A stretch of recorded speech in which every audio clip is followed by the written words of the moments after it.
என்னோட லைஃப்ல வந்து நான் போகணும்னு நினைச்சது அவங்களெல்லாம் பார்த்துதான் இன்ஸ்பிரேஷன் ஆனது.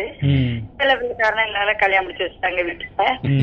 நான் சின்ன பிள்ளையா இருக்கும்போது என்னோட 3 வயசுல எங்க ஊர்ல வந்து என்னோட பிறந்த ஊர்ல வந்து கள்ளத்துக்கிணறு புளியம்பட்டி திருநெல்வேலி மாவட்டம்.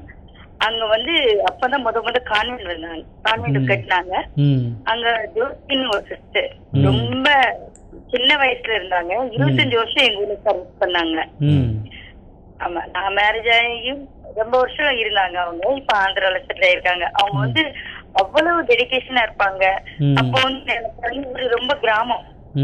அந்த கிராமத்துல உள்ள மக்களுக்கு இப்ப நமக்கு ஊர்ல இந்த சபரியார் எப்படி வந்து கடவுளை பத்தி சொல்லி அர்ப்பணியாற்றுனாங்களோ அதே மாதிரி எங்க ஊருக்கு ஜோசி சிஸ்டர் வந்து மக்கள் கூட மரக்கல்வி நிறைய எடுக்கிறது, அன்பியம் மூலமா மக்கள் கூட ரொம்ப உறவா இருந்து ஒரு அருட்சகா இப்படித்தான் இருக்கணுங்கிற மாதிரி அவ்வளவு திறமையா, ரொம்ப கைண்டா, ரொம்ப பாசமா இருப்பாங்க எல்லார்கிட்டையும்.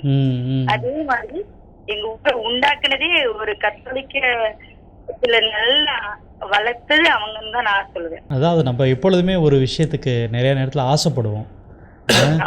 நம்ம ஆசைப்பட்டதை வந்து இன்னொருத்தவங்க செய்யும்போது சில நேரத்தில் பொறாமை வரும். ஆனால் நீங்கள் வந்து அதை வந்து ரொம்ப மகிழ்ச்சியாக பெருமையாக பகிர்ந்துக்கிறீங்க. அதனால் உங்களது எண்ணம் ரொம்ப அழகாக இருக்குது.